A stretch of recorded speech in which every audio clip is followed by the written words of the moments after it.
Bismillahirrahmanirrahim. İnnel hamdelellahi nahmeduhu ve nestainuhu ve nestağfiruh. Ve na'udzu billahi min şururi enfusina ve min seyyiati a'malina. Men yehdihillahu fela mudille leh ve men yudlil fela hadiye leh. Ve eşhedü en la ilahe illallah vahdehu la şerike leh. Ve eşhedü enne Muhammeden abduhu ve resuluh. Esselamu aleyküm ve rahmetullahi ve berekatuhu. Maşallah kuş cevap verip atı cemaat. Prям хорым cevap verip atıdı. Әйтеу Аллаға шүкір, бір-екі фарзы кифаяны онда бір-екі бауырым жауап бергеннің өзі шүкір. Басқалар не дейді? Дейтін шығар, астағфиралла. Енді ол оның жеке басының несі да. Бірақ егерде барлықтар жауап берсе, әрқайсысына дұға қылады екен да періште. Мен жаңа жауап берді, бұйрық беретін жаңа ешкім емеспін. Ерініп, қойшы дейтін болса да, өздері бет астағфиралла. Бірақ бәрі жауап берсе, әрқайсысын періште дұға қылады. Әсесі кім ықыласымен жауап берді, оған машалла. Жауап бермесе, ой, айта салды ғой деген. Онда ол сол мұсылман пенденің діннің кемістігі. Құрмет жамағат, бүгінгі уағыз уақып жөнінде. Уақып. Уақып деген сөз, арабтың сөзі, уақфун деген манасы тоқтау деген манасында келтіреді. Бірақ біз бұның тікелей мағынасында емес, тоқтау деген басқа мағынасында қолданамыз. Уақыфның бір керемет көрінісін сіздерге көрсететін болсам, мынау алдарыңызда тұрған кітап қандай кітап? Машалла. Бұны мынау осы ішінде кімнің аудармасы? Халифа Алтай, машалла. Міне осы Халифа Алтайдың насы кітабының өзі кезінде шығарып, осы Қазақстанға тәуелсіздік алған жылдар келген. Соның үшін жазып тұр, уақфун лиллахи тағала, ең керемет көрінісі. Бұны не үшін көрсетіп отырмын? Білесіздер, Алла тағаланың кітаптарының ішіндегі ең соңғы кітап, ең қасиетті кітап, бүкіл адамзат баласына фарыз болған кітап, Құран-ы Кәрімді шығарған Саудия мемлекеті сол кісінің сол Құранды шығарып қана қоймай, соңында қазақша аудармасына еңбек еткен ұлы ұстаздардың бірі марқұм Халифа Алтай кісі де артынан осындай сауапты барып тұр. Алла разы болсын ондай кісілерден. Ондай кісілер сияқты біздің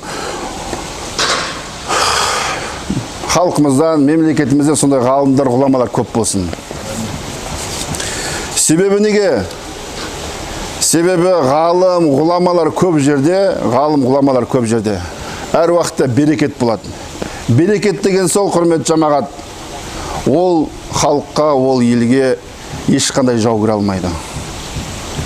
Ал егер қай елде, мекенде ұстаздар аз болатын болса, ұстаз аз болғанмен қоймай, ұстазға дұрыс құрметін қылмаса, қараңыздар, ұстазға дұрыс құрметін қылмаса, ұстазды бағалай алмаса, тірі кезінде, өкінішке орай біздер қазақтардың бір сондай, білмеймін, бір жаман астағфиралла сипатымызда, мінезіміз бар. Өлгеннен кейін бәрі иманды болды, жақсы болды деп мақтай береміз да. Бірақ тірігенде ешкімді қадірлемейміз. Ой, өлген жақсы болды, иманды болсын дейміз, отырамыз астағфиралла. Шариғат дейтін ол тек қана адамды өлгеннен кейін мақта деген емес қой. Тірі кезінде бағалау керек та. Бірақ та адамзат баласының әрқайсысы мұсылмандар соның ішіндегі, егерде бұл дүниеден өтер бәріміз да өтеміз әрине. Алланың бұл тағдыры, бұл Алланың әмірі. Бірақ та адам осы дүниеден өтерден алдын пайғамбар Мұхаммад саллаллаху алейхи хадисінде айтқандай, Абу Хурайрадан риуаят қылған Сахих Муслимде: "Иза матал инсану инқата амалуху илля ан таласин" дейді. Егерде пенде адамзат баласы бұл дүниеден өлетін болса, яғни бұл дүниеден кететін болса, оның бүкіл амалдардың бәрі үзіліп қалады деді. Тек қана үш нәрседен. Илля садақатин жария, ау илмин юнтафағу бихи, ва валадин салихин ядуғу лаху. Бұл уақыфқа, бұл хадистің арасындағы байланысы дейді ойлайсыздар ғой. Осы хадистің ішіндегі жаңағы үш түрлі амалды айтып тұр ғой, қараңыздар. Үш түрлі амал. Соның ең бірі садақатын жария дейді да. Артынан келіп тұратын, үздіксіз келіп тұратын садақат дейді.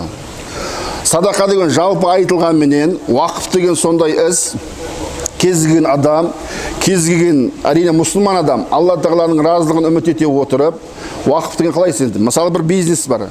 Ол бизнес болсын, бір кәсіп болсын, әртүрлі сала болсын, міндетті түрде мыңдаған миллиард доллар емес, азақ қана сумма болсын. Азғантай сумма болса да, азғантай көлемде болса да, соның егесі, сол бизнестің, сол кәсіптің егесі дүниеден өтерден алдын балаларына немесе сол кезде сол жердегі көзі куәгер адамдарға, басқаларға да тапсырады. Не істейді? Мына мысалы айтайық, мына минбар бір ақша түсіреді дейік, мысалы. Астағфирулла, минбар емес, жалпы деп жатқаным ғой. Сен ойлап қалмаңыз да минбар деп тағы. Жалпы бір кәсіп айтайық, бір ғимарат. Бір ғимарат. Осыдан арендасы бар. Айына пәленше миллион или пәленше мың теңге. Сол суммадан әлгі жұмысшылардың, әлгі коммунальный услуга басқа да сол ғимаратты ұстауға қатысты шығындар алып тасталынады да, қалған үстіне түскен пайдасы артық. Әлгі кісі айтуы мүмкін. Мысалы, Алла жолында білім алған кісілер болатын болса, білім алғысы келетін шәкірттер болса, кедей осы отбасынан шыққан шәкірттер болса, ауру кісілер болса, мүгедек кісілер болса, мүгедек әйелдер болса, жесір әйелдер болса, әйелі жоқ еркектер болса, немесе қандай да бір өмірлік бір проблемасы бір сәтте пайда болып, немесе жолаушылықпен келе жатып, жолдың себебінде қалып қойып та қандай да бір ауыр сәттерге түскен пенде болса, осыған ғана арналады деп өсиет қылып сондай бұйрық берсе, сол уақыф болып есептеледі. Уақыптың ең зоры ілім әрине. Бірақ онан басқа да енді барлығымыз бірдей ілімді бола алмаймыз әрине. Бірақ та қарасаңыз да, садақатын жария деп тұр, бірінші пайғамбар хадисінің ішінде. Яғни артынан ағылып келіп тұратын бір сауапты істеп тұр. Немесе ғилмун янтафау бихи дейді. Немесе ілім. Қандай да бір ілім, пайда ілім. Ол қауымға, ол мемлекетке, ол ұлтқа, ол үмметке пайда келтіретін болса, мысалы бір кітаптар шығарды, әртүрлі аудио уағыздар, видео уағыздар, видео дисклер, соны шығарып, соны тарататын болса, сол арқылы артта қалған кейінгі келген үмметтер, қияметке шейін болатын үмметтер, әлгі ұстаздың ілімі арқылы көзін ашатын болса, Алла Тағала білімге ұмтылдыратын болса, Алланың разылығын табуын ұмтылдыратын әлгі іс-әрекет болатын болса, бұл да есептеледі уақыфқа. Үшіншісі не? Валадун салихун ядғулаху дейді. Тым құрғанда пенде бұл дүниеден өтерде валадун салихун деп тұрды, қараңызшы. Бір парасатты, ізгі, сондай бір ақылды, бір инабатты, сондай тәрбиелі бала деп тұр. Не үшін? Әлгі әкесі үшін, анасы үшін, басқа да бір ата бабалары үшін дұға қылатын деп тұр. Яғни шындай қарағанда мына хадис, бұл хадис болғанменен біздер мұсылмандар үшін ұмтылу керекпіз да осы хадиске. Осы хадис үш нәрсені айтып тұр. Үш нәрсені айтып тұрғанмен де қараңыз, бұл біздің адамзаттағы тіршілігінің бүкіл факторлар дейді ғой. Әлеуметтік, экономикалық, социалдық, психологиялық, родственный, туысқандық және басқа да бүкіл факторларын бәрін қосып, осы хадистің ішінде үш нәрсе бәрін кіргізіп тұр. Яғни қараңыз, садақатын жария. Мысалы сіз бір ғимарат салдыңыз, жаңағыдай бір мүгедек балалар үшін, мысалы енді Алланың қалауымен жақында бір сондай бір оқиға кезі болдым. Бір семья, Алла Тағала сынақ берген, баласы ауру. Енді Құдай Алла Тағала ол кісіге жәрдем берсін. Иншалла қазір соған жәрдем етуге. Әлгі бала ауру тұра алмай жатыр да, субханалла. Тұра алмайды, отыра алмайды, денесін ұстай алмайды. Қай ауру екенін айтпай ақ қояйын тағы. Егер әрине білгілеріңіз келсе, айтамын жеке адамдарға. Әлгі жерде субханалла. Ана бала қиналып жатса да, қасында бір 2 жастағы ма 3 жастағы қарындасы бар да, машалла.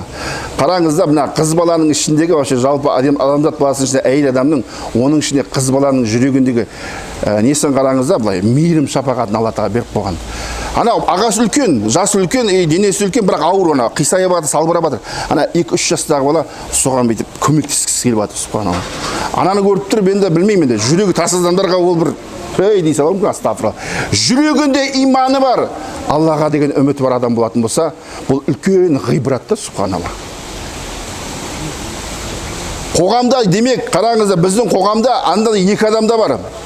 Кішкене ғана әлсіз, ана 2 жастағы қыз сияқты қарындасы, күші әлсіз, енді 2-3 қыз деген не ол, өзіңіз білесіз, салыстыңыз, ана ағасы 5-6-та, бірақ ол мүгедек, субханалла. Ана 3 қыз, ана анасына көмектесіп ана бауырын ұстап басын сөйтіп не істеп жатыр да, машалла, прям ана жаны ашыған көрсетіп тұр. Ананы көріп тұр, мен өз басым, Аллаға шүкір, не дейді, Аллаға шүкір, басқа да Алла Тағала көрсетіп жатыр ғой, басқа да насихаттарда, ғибраттар. Бірақ анаған қарап тұрып, мен көп ғибрат алдым да, субханалла. Қаншама адамдар бар, әлсіз, кішкентай, бірақ көмектескісі келеді. Көмектесіп те жатыр. Қаншама астағфиралла байлар бар. Өзінің елінің 10 жылдап, 20 жылдап, 30 жылдап тонап, астағфиралла. Мейлі 100 жылдап тонасын кейбірлер. Тонап, арамдалықпен, қулықпенен бүкіл бәрін шештім деді де, қашып кетіп еді, астағфиралла. Немесе қашқандай болып жүрсе де, Алла Тағала олардың байлығы өздеріне пайда беріп жатқан жоқ та. Өкінішке орай қазіргі кезде біздің үмметінде түрі сондай сияқты. Ауруымыз бар андай, сондай бір әлсіз, оған қоса андай әлсіз, бірақ көмектесіз келетін үммет бар, машалла. Аз біз, әрине, аз біз. Неге аз біз? Себебі біздер көбіміз дүниені жақсы көреміз. Ол жаңа кейбіреулер айтады, жаңа мен баймын, мен бай болсам беремін, өтірік бермейсің сен. Сен кедей кезінде беріп үйренбеген адам, кедей кезінде қалтасын шығарып үйренбеген, шын ықыласпен. Бай болған кезде, астағфиралла, тем более бермейді. Бай болған кезде беруім мүмкін, жырып. Жаңа не дейді ғана, бір мен туысым айтады, жылап беріп, шыңғырып, астағфиралла, дәрет сындырады деген сияқты. Жылап береді да, ондай жаднилар бар, сондай сараңдар. Жылап береді ана берген кездері. Бірақ ол сол байлар білсін, сол жылап берген арқасында Алла Тағала олардың отбасына, олардың туыстарына соған сәйкес үлкен сынақтарды да береді. Ауру болсын, басқа болсын, жүректерінде еш уақытта тыйыштық жоқ. Мейлі кім болса ол болсын. Фамилиясы қандай болсын, руы қандай болсын, өзін ақсүйекпен есептесін, голубая кровьпен есептесін, пәленшелердің ұрпағымен, астағфиралла. Сен кім болсаң, о бұл. Пайғамбарымыз Мұхаммад саллаллаху алейхи уассаламның өзі, қараңыздар, бір өзінің Құрайыштың бір атақты бір әйелі қылмыстық іс-әрекет қылып ұрлық қылған кездері әлгі екі ортада айтып едім алдында уағызымда, естеріңіз бола. Бір жаңа сөйлесу үшін басқа бір пайғамбарым жақсы көретін Усама ибн Заид жіберген кезде, ей деді, үмметім деді, сол кезде сахабаларға айтты, сіздерден алдыңғы өткен қауымдардың құрған себебі, егер де бір басшылары, немесе бір атақты адамдары, пәленше рудың бір сондай бір ақсақалдары, немесе бір жоғарыда тұратын қызметте қылатын адамдары зұлымдық, әділетсіздік істесе, олар кешіріліп, әлсіз, бір бейшара, бір қарапайым, жарлы жақпайсы, соған бір Аллахтың хүкімін, Аллахның жаңа жазасын орындайтын еді дейді. Сөйтіп, былайша айтқанда қазіргі современный тілмен айтсақ, дискриминация алады дейді, астағфиралла. Дискриминация онан қалса әділетсіздіктің ең зор түрі. Сол себепті құрметті жамағат, мына садақатын жарияны біздер осы тірі кезімізде денсаулығымыз мықты кезде жүруге ұмтылу керекпіз. Егер де кім кейінгі уақытқа қалдыратын болса, астағфиралла. Көбісі ойлайды ғой, ай, шамалы уақыттан бай болам, мына пәленше кісімен достастым, сонымен туыс болдым, немесе бір ана бизнесте, астағфиралла, сен айтам, бітіре алмайсың бұл дүние. Бұл дүниенің дәлелі де бұл дүниенің дәлелі. Қараңыздар, Алла Тағала шыбынға тиеп қойды, шыбын. Шыбын дейтін қандай мақлұқат? Шыбын дейтін өзінің бір Алла Тағаланың бір бұйрығымен, қалауыменен дүниеге Алла Тағаланың қалауымен жаратылған мақлұқат. Бірақ шыбын қараңыздар. Егер бал арасымен шыбынды қояйықшы, бал арасы сондай гүлдерді, сондай ең таза өсімдік үшін ең гүлі, верхушка дейді, ана гүлдің ішіндегі ең жақсы жерін нәрін алып, соны жинайды. Не үшін жинайды? Алла Тағаланың келесі бір мақлұқаты адамдарға шифа болсын деп жинайды да, субханалла. Ал ана шыбын дейтін зат, астағфиралла, Алла Тағала олар мақлұқаты. Андай нәжістерде, боқтарда, сиырдың, қойдың құмалаға, сиырдың жаппасы сияқты жерде искеп, не істейді? Ол да өзінің қызметін қылады. Бірақ ілім егесі әр уақытта шыбынға ұқсамау керек, қараңыздар. Шыбын дейтін не? Жаңа сасық жерлерде жүреді. Ілім ізденген адам бал арасына ұқсау керек. Кім шыбын сияқты біреудің астағфиралла бір жаман нәрсесін іздеп, Худжурат сүресінде келді ғой, «Уәлә тәжассасу», жаңа бір мұсылманның жаман жағын аңдай беретін болса, астағфиралла, Алла Тағала біз солай қылып жаратты, пенде болғаннан кейін біз халалды, харамды жеп қоямыз. Ол мүмкін харамыз бізге нәжес болғанда мүмкін жаман болып шығар, мүмкін кез келген, бірақ соның нәжасын иіске беру дейтін ол керек емес, астағфирулла. Сен ona да өз нәпсіңді қара, өз нәпсіңді қарап, өз атыңнан ертең мынандай бір уақып қылуға әрекет ет та.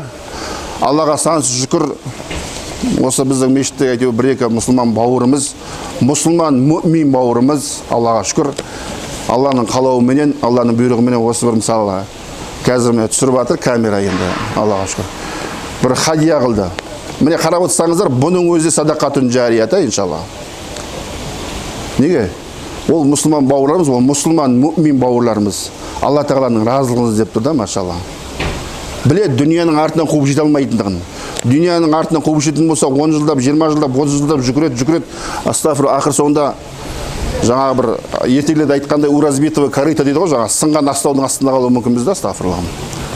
Ал түсіне білген ақыл егесіне бұның өзі үлкен ғибрет. Әлгі жаңағына семьядағы бір мүгедек бала, 7-8 жастағы, ана қасындағы 2,5-3 жастағы әлсіз, бойы кішкентай, бірақ ниетін қараңызшы, машалла, көмектескісі келеді. Ана бала бауырына жаны ашып тұр да. Прям машалла, ананы көріп тұрып мен енді оны білмеймін, оны біреулерге айтып отырмын, ол жүректе тас адамдарға бұл ей дейсі, че там случилось, астағфирулла. Білеміз ондай адамдар бар екен. Мұсылмандардың арасында бар, там, мұсылмандардың арасында. Неге? Өйткені оларына жүрегіндегі қорқыныш, жүрегіндегі иман неғіметі әлі дұрыс орныққан жоқ. Иман неғіметі кіріп келе жатқан шығар, орнайнытқан шығар, бірақ бір басқа бір дүние, басқа бір іс-әрекеттер, немесе бір басқа бір дүние кез келген бизнес сол кетті бірінші орын алып келеді, әлгі иманды ысырып жібереді, кейін қарайды, астағфирулла. Сол себепті Құран-ы Карим Бақара сүресінің 267 алатауы не деген? Аузу биллахи минаш шайтанир раджим. Бисмиллахир-рахманир-рахим. Я айюхаллазина آمنوا أنفقوا من طيبات ما كسبتم ومما أخرجنا لكم من الأرض. Ey iman keltirgenler деп тұр Аллах Тағала. Жүрегінде иман келтіргендердің ішіндегі Алланың разылығын іздеумен қоймай, әрекетін қатар жүргізетін, Аллаға ғана тәуекел етіп, Алладан ғана бүкіл күш-қуат сұрайтын, осының жолында бар күшін сарып қылатын нағыз мүмин пенде деп тұр да. Я айюхаллазина асляму деп тұрған жоқ. Ей мұсылман болғандар деп тұр. Иман келтірген деп тұр. Анфиқу деп тұр. Мин тойибати ма касаптум. Сіздер өздеріңіз кәсіп қылған заттарыңыздан, кәсіп қылған мал мүлкіңізден, соның жақсыларынан нафақат қылыңыздар, таратыңыздар деп тұр. Ва мимма ахрожна лакум минал ард. Және сол заттардан сіздер үшін жерден шығарып қойған. Яғни Алла Тағала қараңыздар, мына біздерге бүкіл мына жан-жағымыздағы табиғат, талы болсын, өсімдік болсын, жан-жаны бар, қандай да барлығы біздерге мына жер бетінде екі аяқты бір мақлұқат бар да, астағфирулла. Егер ол дұрыс Алласын таныған болса, періштенің дәрежесіне жетуі мүмкін. Ал дұрыс танымаған болса, астағфирулла, ол бір шайтанның дәрежесіне түсуі мүмкін да. Күнәһар бол, тозаққа түсу. Осыларға бәріне қызмет қылып қойды, сонан сендер нафақат қылыңдаршы деп жатыр да. Бұнда айтып тұрған жоқ, міндетті түрде зекет қылдар. Зекет ол бөлек. Зекеттің қараңыз, зекет ол белгілі бір уақытта, белгілі бір жылда, белгілі бір неге жеткен кездері, мысалы қойдан, 40 қойдан деген сияқты, 5 түйеден сияқты өзінің шарты ол бір рет береді. Ал онан басқа, егер де сіздер осында келген жамағаттар, әрқайсыңыз өздеріңіздің басыңыздағы әрине мүмкін әркімнің қаржылық жағдай әртүрлі мүмкін, бірақ дұрыстап, ақылға сала отырып, иманға сала отырып есептейтін болса, біздің әрқайсымыз баймыз да.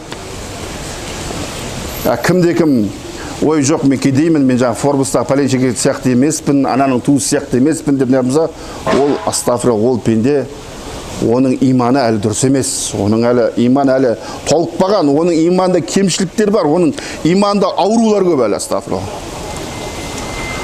Сол себепті құрметті жамағат, біздер мына аятта айтылғандай кәсіп қылған. Және бұл кәсіп қылған кезде уақыфтың несі шарттары бойынша затты егелене отырып дейді, басқаларға соның пайдасынан бөлісу дейді. Уақыттың түрлері өте көп болады екен. Оны субханалла тарих кітаптарына оқысақ, мына қазақ жерінде болған. мына баяғы патшалық Россияның кезінде мысалы мына тіпті араб жеріндегі Саудия мемлекетінде Меккенің қасындағы анандай қажылық үйін алып кезінде жерлер салдырып кеткен мысалы осы қазақ жерінен шыққан қаншама байлар болған ғой мыңдап, олардың өз садақатын жария. Сол сияқты солардың мысалы ғимаратын тауып соны қайтадан қазақ еліне қайтарып қызмет қылатын қылып істеу, оның өзі садақа да, субханалла. Сол сияқты мысалы Талдықорған жерінде де бір жерлер болған, бүкіл облыстарда болған ол негізі. Өкінішке орай Совет үкіметінің кезі, онан кейінгі кезеңдердің бәрінде тарихымыз әлі зерттеліп жатыр. Бірақ әлі көбіміз білмейміз. Өйткені көбіміз білу үшін біздер білімге ұмтылу керекпіз да, білуге. Информация жинауға емес, қараңыздар. Информация жинау бар, білім алу бар. Информация жинау деген қандай? Айырмашылығын көрсетейін. Информация бір адам айтады, біреу сізге тапсырады. Пәленше деген кісі информация жинашы дейді да, астағфирулла. Ол жаман ниеттегі информация да болуы мүмкін да. Құран-ы Кәрімнің аятымыздан жәссәс деп кетті, уәлә тәжәссәсу деп келеді да. Бір мұсылман бауырының артында тыңшылық қылып, жаман іс әрекетін аңдымаңдар дейді да. Оның басында басқасы бар, тәхәссәсу деген аят бар.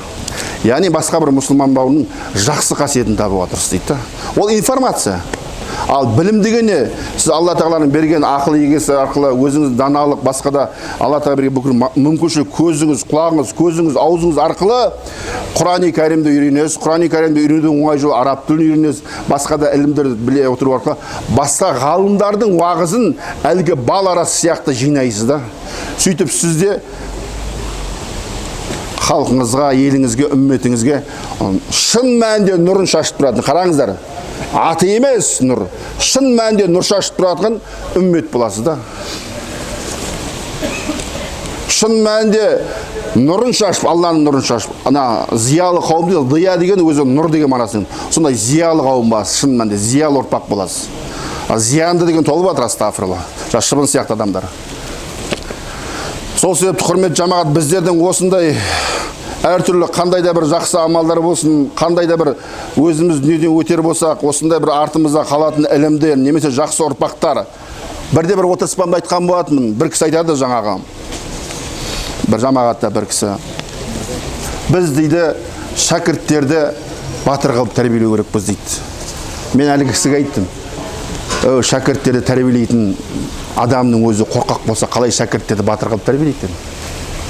Айтыңыздаршы, ол қалай, ол ақылға сыймайды. Егер де ұстаз қорқақ болатын болса, қалай шәкіртті батыр қылып тәрбиелейді?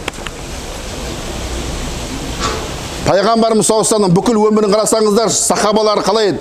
Пайғамбар саллаллаху солай қатты жақсы көрді, пайғамбарымыз солай батырлығын білді.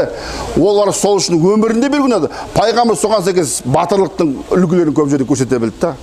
Ал кейінгі үмметінің ішінде кейбір адамдар бар.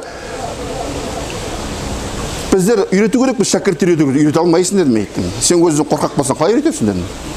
Қорқақ адам батыр адам тәрбиелеп шыға алмайды. Қорқақ адам өзінен қорқақ шығарады тек қана.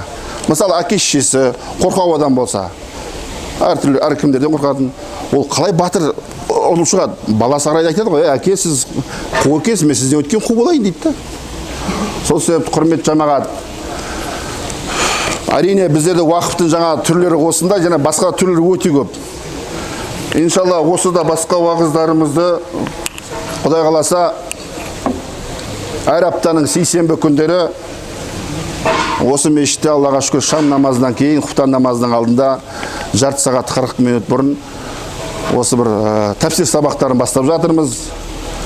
Соған қатысыңыздар, соған ғана қатысып қоймай, егер де сіздер соны бөліссеңіздер, қарасаңыздар, бөліссеңіздер. Мен айтып отқан жоқпын, дәл солай қылып жаңағы айтып беріңіздер. Айтуға әркімнің білімі жетпеуі мүмкін.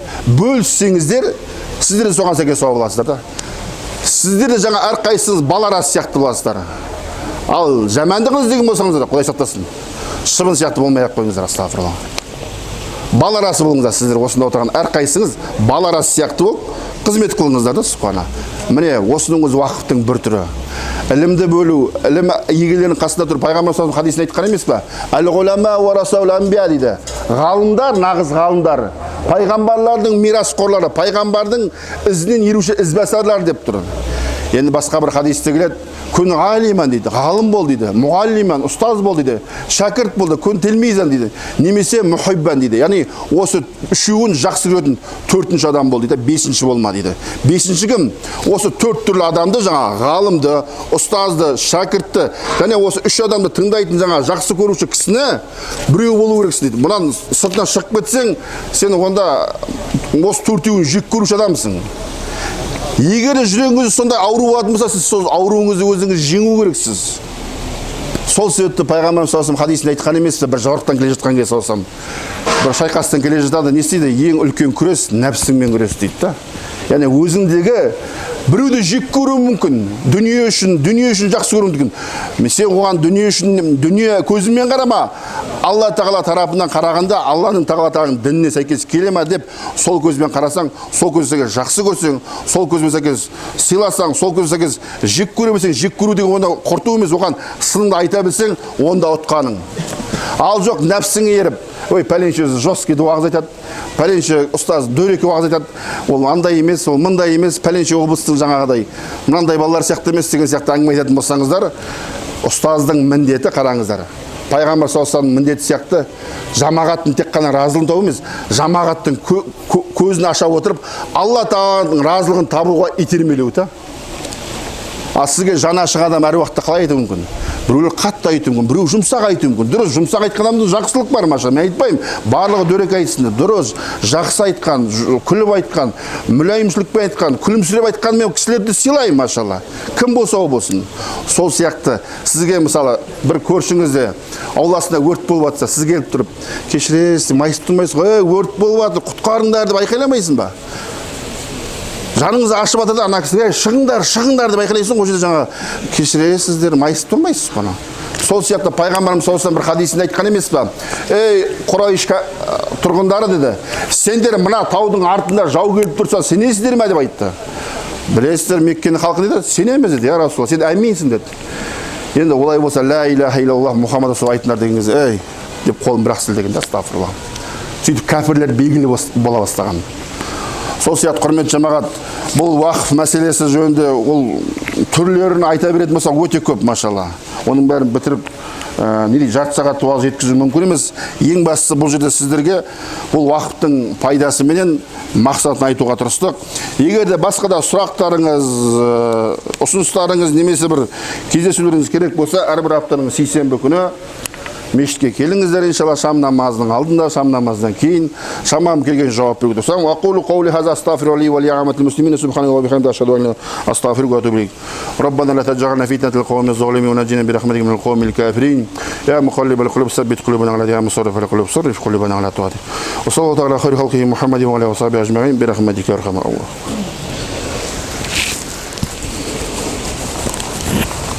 Allahu Ekber, Allahu Ekber. Allahu Ekber, Allahu Ekber. Eşhedü en